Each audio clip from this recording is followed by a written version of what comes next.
Hello, welcome back to a new video on Horror Movie Collector. In this video I've got my box set from the Exorcist, which is the 25th anniversary box set, which is the video box set, which came out around 1999 I think, and this is the extended version, which William Friedkin added the extra scenes, and also with the famous, which is now famous, spider walk scene. And really nice box set, so I'm going to go through this now. So this is the video version, which is this one here, and then of course it was released a little later onto DVD. And then you have the film's soundtrack, a really nice collection of all the scores from the film, and you have the book, which is the making of the film and all the production from the film. So a really nice book and collection of really good photographs in there. So really nice book, add to the box set. And then you have these, which are reproduction lobby cards or front of house stills, which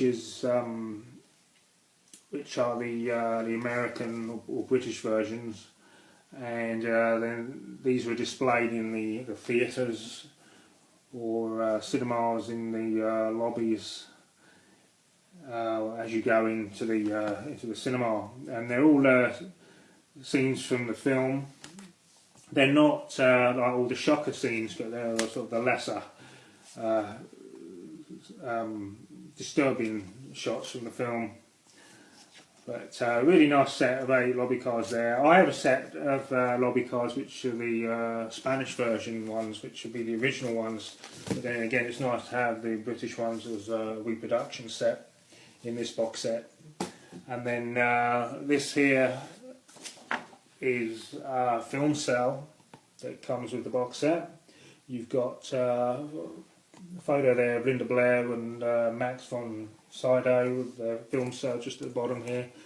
So that's a really nice addition to the box set. And then you had I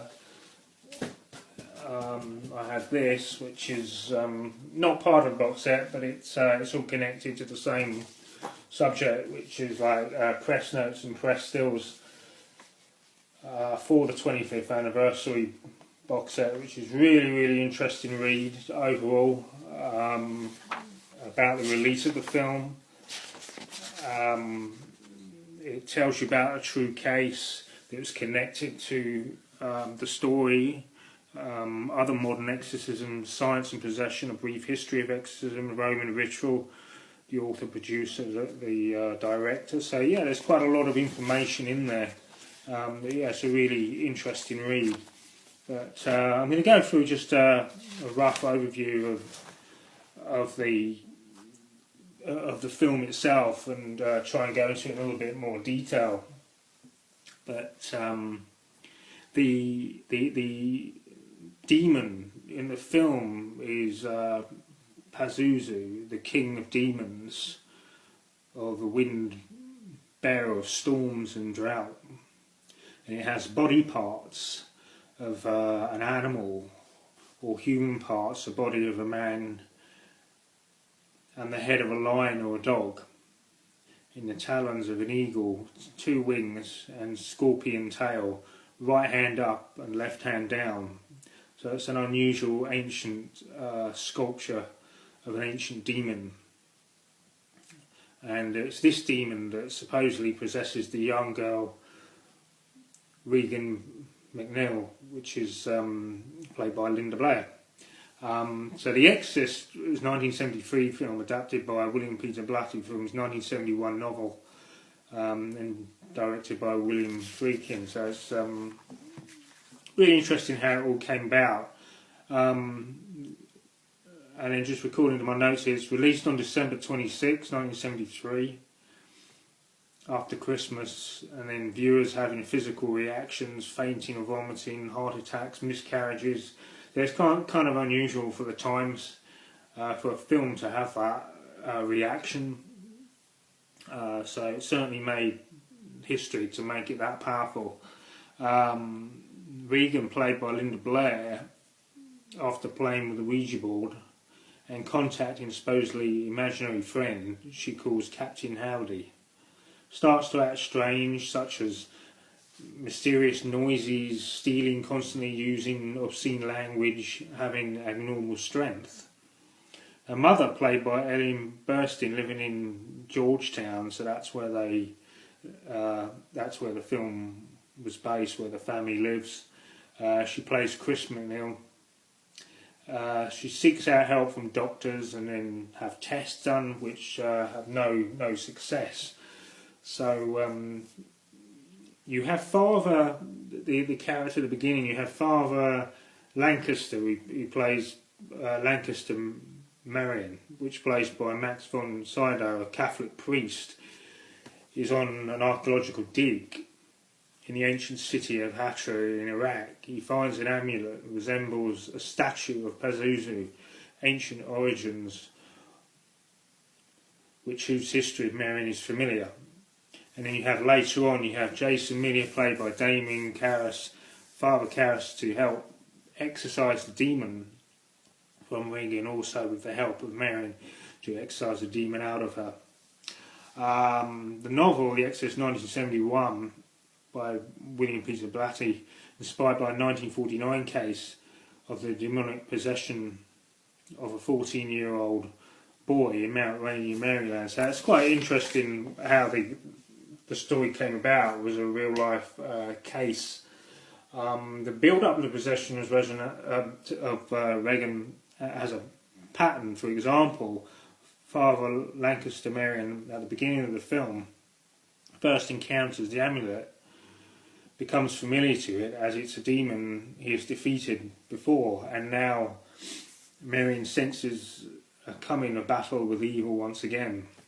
And then Father Damien Karras is troubled with his faith in search of proof is to lead an exorcism.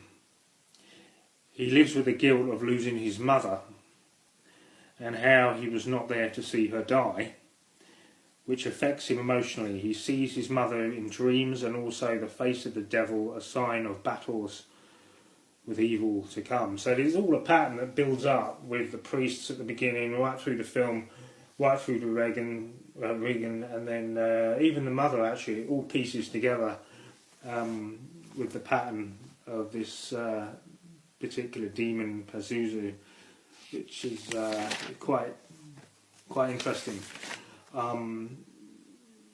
I will be honest now, but did the film affect me? Yes, it did. I remember I was 12 when I saw the film. I watched it again several years later. It still affected me. Why? Because could there be something so powerful, that's supernatural, that we cannot control or understand, that's so evil, that's destructive, that only faith and a belief in Christ will save you? That's if you have a religious belief. It's a powerful film. For me, it's a horror film, but it's a message as well. Don't mess with supernatural or the occult, just leave it be. So it's really powerful film overall, as over time there's been so many other films with possession and other films that have followed it, but I still think that's the main one. The Exorcist is probably the only one that still stands out as still the best film, even though there's a lot later on, but I don't think it has the same impact. Just according to what it says in here, for some viewers, the experience of watching The Exorcist proved overpowering. At a previous screening in New York, one critic had to be carried out after becoming faint and dizzy. According to the Toronto Medical Post, 4 women were so traumatised by the film that they had to be confined to psychiatric care.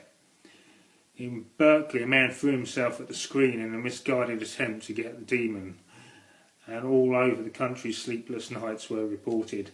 So you don't really get to hear that now, even though there are films that are probably been made a lot worse than that now. the Exorcist, but I don't think it's because of the horror in it as such. I think it's the way it was made that made it disturbing, and not sure if you want to put your hand in there kind of thing. It kind of felt a little bit like that, because we don't know what we're dealing with. So, and that's what makes it fascinating to this day, I think, and a great film. So, so there it is on the Exorcist, and this book and box set, really great box set. So if horror fans haven't got this, or if they're fans of The Exorcist, then I'll definitely have this as part of the collection on The Exorcist. So thanks for watching this video, and I hope to do more very soon. Bye.